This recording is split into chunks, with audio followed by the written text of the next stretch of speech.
Hello guys, it's Amit Sharma, PhD scholar at IIT Delhi.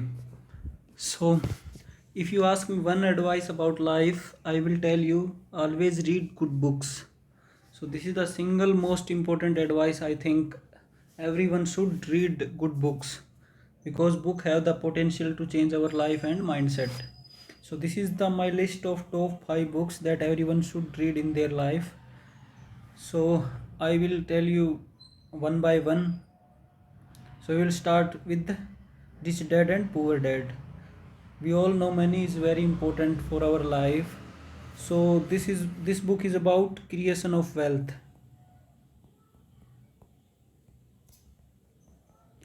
I will not tell you detail about this book because reading of a book cannot be compared with summary of book. The feeling that you get by reading a book is unmatchable. So the what you get after reading a book you can't get by just reading its summary. So basically this book tells us how we can create wealth. So for example there are two persons, one earning $20 per day and other earning $50 per day. First one spends $10 and save $10. Second one spends $45 and save just $5. So in long term the wealth will be created by first person, although he is earning less, but it doesn't creation of wealth doesn't depend on how much we earn, it depends how much we save. So saving is very important because it gets the advantage of compounding. So the second book that I want to refer is the Dale Carnegie book, How to Stop Wearing and Start Living. This is one of my favorite book, and I think this is the first English book that I have read in my life.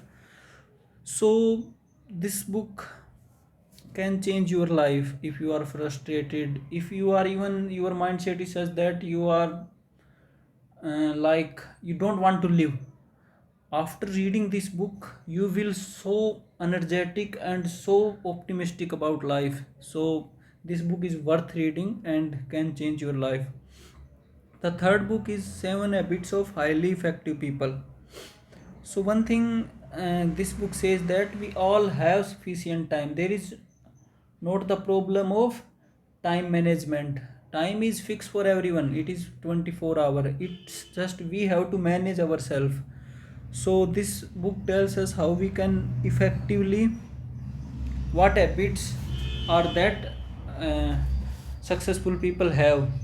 So the most beautiful thing I found in this book was quadrant rule. There are four quadrants in which we can classify in all our activities like important, not important, urgent, not urgent.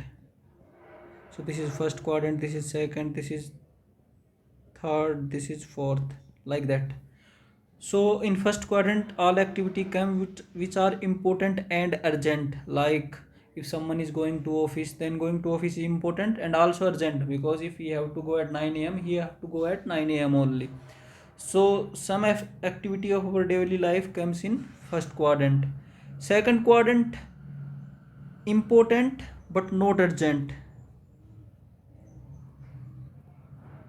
Some activities of life like health, like relationship, these are important but we don't find them as urgent because when we feels about health we always thought we will do later, although health is very important but we don't feel it at urgent because we thought we will do it later. So in this quadrant, activity like health, like relationship building, if someone is married he is not giving proper time to his family, family is important but he don't think this is as urgent. Similarly in third quadrant, activity will come not important and urgent, not important and urgent. So what is the meaning of this? Few activities like for example we are doing some important work, we are reading a book and suddenly our phone beeps, some message comes, The message seems urgent to us, but it might not be important, because most of time we get uh, non-important message only. So we waste a lot of time in this quadrant.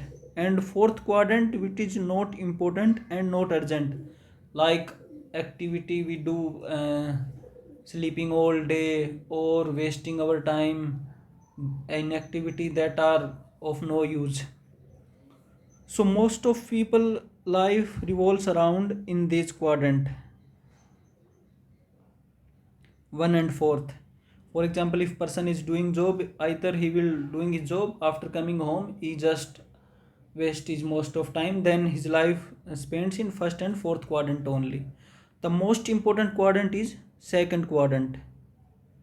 If we focus more on second quadrant in activities which are not urgent but important, like we are focusing on health, we are daily doing exercise, we have some long term goal, like we want to start a business, or uh, we want to start something. So there all activities comes under not urgent but important. So if a person spend most of time in this quadrant, then there are high chance that he will success in long term.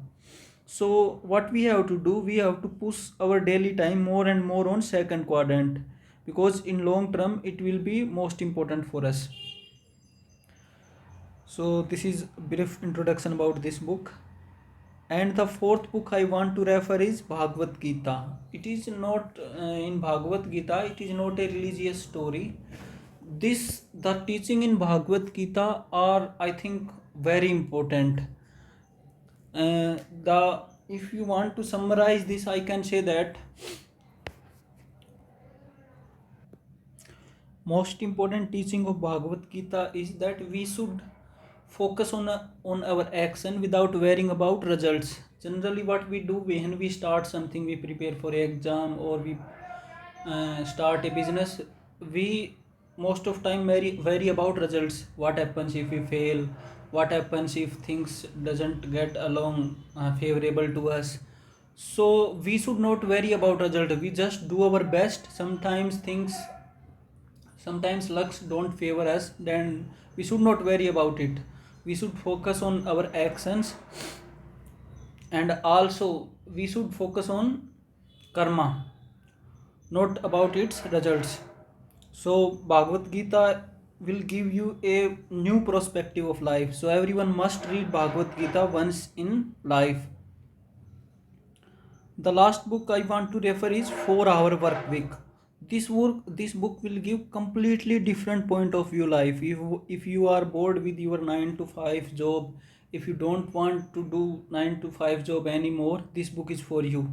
This book provides idea that how can you escape from your 9 to 5 job, and you can design your life in your own way, like the name of book suggests, 4 Hour Work Week. So this book mainly focus on what we can do in our life, so that we don't have to do 9 to 5 job. And also it's focus on mini retirement, like the very famous philosophy is that people focus on retirement, they just collect money or some targets and focus that we will enjoy after our retirement. But at the age of retirement they are 50 or 60, then we don't have that energy. Although we may have money, but we don't have that energy and time to enjoy life. So what this book says that create small retirements in your life at certain intervals, and design your life such that you don't need a permanent retirement. So this book is completely different than most of classical books. This book will provide you a completely different point of view. Basically this book more focus on our efficiency, 80-20 principle, and some other features are mentioned in this book. So one you should read this book at least once. So this is my all-time favorite 5 book list. Everyone must read this book once a life, because your life will be definitely gonna to change after reading this. Okay, thank you.